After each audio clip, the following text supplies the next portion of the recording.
Game week 15 is concluded, so you know the drill by now, guys. We'll go over my team. We'll go over who did well in my team, who didn't go well in my team, the G League, the team of the week, and then as well some players that I think you should get, or target at least, for game week 16. Let's do this. So yeah, overall, 53 points the total, 49 was the average, so not the greatest of weeks, but I've certainly had a lot worse, but definitely better as well. Made the one transfer, and that was, who was it again? I can't even remember, but I don't know why it's all blurry a while ago. But either way, Pickford came in. Who was my change? Was it Grealish? Yeah, I think it was Grealish. Yeah, Grealish came in. I remember now. So yeah, Pickford with the 6 points, not too bad from him. Cucurella was 6. Van der Ven actually getting a return on points is nice. Timber came in as a substitute with 3 points because, yeah, Munoz didn't play in Crystal Palace's game against Fulham. Fantastic. But either way, it's fine. Rodgers with 2 points, bit disappointed with him. I mean, it was a good win for Aston Villa against Arsenal, but it was just a shame that he couldn't do anything about in terms of goals or assists. Semenyo there with 3 points, Eze only 1 point, Rice with 6. Grealish, bit disappointed with him with only 3 points. But here, Haaland may have only got 4 as my captain, but Ekitike, he got 13. Yes, Liverpool is still crap, but at least Ekitike is getting points, you know what I mean? At least he's like the one of the very few that are actually trying to do something. And with how much a state Liverpool are in right now, especially after that whole Salah interview, yeah, they're looking a bit questionable, that has to be said. Of course, you've already seen the bench. Dubravka, 3, Igor Thiago, 2. Munoz and Ronaldo didn't play in their respective games, so didn't really miss out on much on the bench. But if we look at the G League, once I zoom out, there we go. So if we have a look at the G League, I am still top, which is what you'd love to see. Cash has overtook Seb. Oh, Seb, you had a mare. You only got 1 point more than me, to be fair. Cash got 69 points. Is that the most? I believe it is. Let's have a look at Cash's team. 69 points he got. He had O'Reilly, Chalobah, Gordon, Ekitike, Haaland. Did he play his bench boost? Yeah, he played his bench boost. Robert Sanchez with 10 points. I can see why you got a lot of points, Cash. I can sure see why. But yeah, if we have a look at the team of the week now, let's have a look-see. So the top transfers in this game week. Foden came in the most. You got Thiago, Bruno Guimaraes, Dewsbury Hall, Matty Cash. Oh, and I should actually mention, for this upcoming game week, you get 5 free transfers. I think that's mainly down due to the fact of AFCON being right around the corner. So in case if you have like any players that could potentially be going off to AFCON, so say for example Semenyo, or if you still somehow have Salah in your team, then yeah, you could be looking at taking them out. Top transfers out and Bremo. I think people will be regretting that, whoever took out Bremo. I mean, I know AFCON's literally right around the corner, as I've already mentioned, but Bremo got some good points against Wolves. But yeah, if we're looking at the team of the week, it looks pretty strong. Of course, Robert Sanchez is in there, so Cash, you would have definitely taken the benefits of that. The Dewsbury Hall's in there, Jared Bowen. So a decent team of the week, to be fair. Ruben Diaz, after he scored a decent-ish goal against Sunderland, but it did take a deflection. But either way, it was still a good goal for a defender. But yeah, that is... Now let's have a look at some of the players that I think you should be targeting for game week 16. Okay, so starting off here, guys, we've got Bruno Fernandes. Now, of course, Man United did play quite well against their Wolves, and Bruno Fernandes was definitely a big part of that. I mean, I know it's only Wolves. They are absolutely shocking. I mean, the defending they had for that, I think, was Fernandes' first goal. Dear me, that was shocking defending. Absolutely shocking defending. I mean, Bruno Fernandes even slips over in the build-up to that, and they still concede Wolves. They're a right state at the minute, but... Yeah, Bruno Fernandes, 2 goals and assist. Of course, one of those goals was a penalty, but still. Yeah, he's not looking too bad at the minute. I mean, he's got decent returns in some game weeks. And against Crystal Palace, he got 11 points, 5 points against Tottenham. Yeah, it's not too bad from Bruno at the minute. He opened a 9 million at the minute. And he's got Bournemouth next, Aston Villa, Newcastle, Wolves again, and then Leeds away. So yeah, those are some decent fixtures, to be fair. If Man United can continue to be in a decent-ish run of form and as well be able to, for like Bruno to be able to constantly contribute still, despite him playing in that deeper midfield role, then it could be good. Bruno could potentially be a shout for your teams, but I would probably still rather target maybe like Mbeumo once he's back from the AFCON. But yeah, for while he's gone at AFCON, Bruno Fernandes could potentially be a good little bet to have in your team.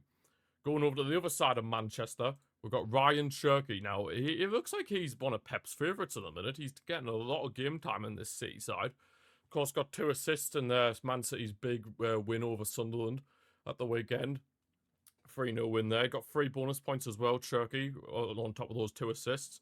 He's been putting in some good returns as well. Obviously got the 12 points against Sunderland, 4 points against Leeds, 7 points against Newcastle. So it seems like Cherky wants to deliver against the Northeast teams for some reason. But hey ho.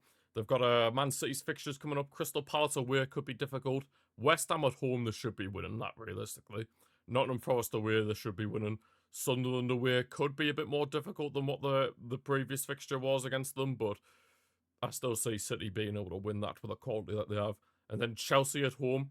Yeah, those are some decent fixtures for Man City as well. But yeah, and if Cherky can continue this good run of momentum, then of course it's good for everybody that has him. And he's only 6.4 million as well. So if you're at the minute, Cherky looks like a guarantee to have in your team. But you never know when Pep's going to do the good old Pep roulette and like just completely ruin your plans, basically. But yeah, over to Merseyside now in Liverpool. I mentioned him earlier, Ekitike. Of course, he's in my team at the moment. Yeah, of course, got 2 goals against Leeds in the 3-3 draw. They might be shocking defensively, Liverpool. And most of the time, they are pretty shocking going forward as well. But at least Ekitike, he's consistently getting them points. He's probably being their best player alongside Szoboszlai, to be brutally honest. If it weren't for Ekitike and Szoboszlai, I'd dread to imagine where Liverpool would be this season. Yeah, they'd probably be lower mid-table. Like, it'd honestly be that bad.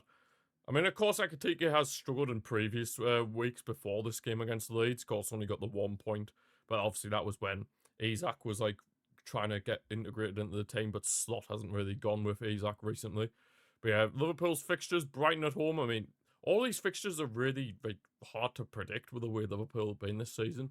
If it was at the start of the season, you would have been saying, "Oh yeah, Liverpool will win these comfortably." But it's just, I don't know what's going on over there, but it's just not the same team. But yeah, Brighton at home, Tottenham away. They'll beat Wolves. I mean, surely they'll beat Wolves. I know Liverpool have had their struggles this season, but Wolves, they're just awful. I honestly, as of this moment in time, as of the time of recording this, I do not see Wolves winning a single game. Genuinely. The only chance they might have is against, like, Burnley. But even then, I still don't see them getting a single win this season, which would obviously make them one of the worst Premier Leagues, if not the worst Premier League side ever, which would be crazy. But yeah, Leeds at home, so yeah, the double fixtures are all coming up again. And then Fulham away. So if Ekitike can stay in the starting position for Liverpool, and if he can continuously score, and then maybe Liverpool can pick up some form again, then you never know. Obviously, he is a good option. You kind of need these options, though, because, yeah, besides Haaland, there isn't really, like, a really good, like, other striker that you can, like, consistently say, yeah, I want him in my team. People thought maybe it'd be Isak once he moved to Liverpool, but he's been pretty poor. Ekitike has been solid for some spells, but not really, like, consistently doing it, like what Haaland's been doing. Of course, you could see Watkins as well. Igor Thiago's been doing well this season, but yeah, there's just not really, like, a Haaland-esque kind of second striker in a way. But yeah, going over to the team that drew Liverpool, Leeds, we've got Anton Stach. Now, yeah, Leeds, they've had some decent results as of late. Of course, Stach got a goal and an assist against Liverpool. But yeah, they've had some decent results. They got a win against Chelsea. I mean, that was absolutely mental, that. I mean, the defending from that Adebayo, Chelsea's centre-back, like, my days for that. I think it was for the 4th goal, was it? Or was it the 3rd goal? Can't remember now, but yeah, that was shocking. I mean, Chelsea just didn't turn up for that one. So yeah, Leeds have got some decent form for them. Getting 4 points off of like the teams that you would expect them to get absolutely battered off. But they've done well for themselves. But yeah, there's some decent-ish fixtures coming up as well. I mean, Brentford away, that could be a decent result for them if they have the right attitude for it. Crystal Palace at home could be difficult. Sunderland away could be very difficult for them as well.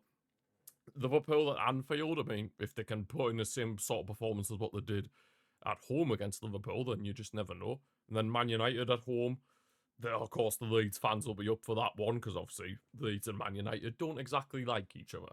So yeah, I think they'll definitely be up for that one. And you never know, Leeds could potentially get a few more points in there. And with stats being only 4.8 million as well, it's a good little bargain if you ask me. Good little bargain player to get. But then the final player I wanted to talk about, Xavi Simons. He's finally off the mark at Tottenham, and he got 14 points in their win against Brentford. Got a goal, got an assist, clean sheet, 3 bonus points. It has Xavi Simons finally been able to get some form, and will he now be able to kick on from this and like consistently put in good performances? Because Tottenham sure as hell need it. With how inconsistent they've been this season, they sure as hell need Xavi Simons to really be stepping up now. And now that he's off the mark, you'd think with the confidence boost that he should get from obviously scoring his first goal, yeah, you'd think he would be able to platform from that. Of course, they got Nottingham Forest away, which I expect them to win, but again, Tottenham are one of the most inconsistent teams in the league. You just don't know. Liverpool at home, again, both teams inconsistent, so it depends who turns up on that day. Crystal Palace away will be difficult. Then they got Brentford away, so yeah, the reverse fixture of that. I think they should win that, based on the fact that obviously they were able to turn up at home. And then Sunderland at home, that could be difficult, but of course time will tell for that one. And of course Sunderland do have some players away for AFCON as well, so they'll be a bit weaker than what they have been so far. But yeah, I still think it'll be tough for Tottenham. But if Xavi Simons can kick on from where he had left off against Brentford, then they've got a serious player in their hands. But yeah, that's where we're going to leave this video for today, guys. Hope you have enjoyed it. If you have, feel free to give the video a like and subscribe to the channel if you're new. Thank you for watching, and I'll see you for the next one.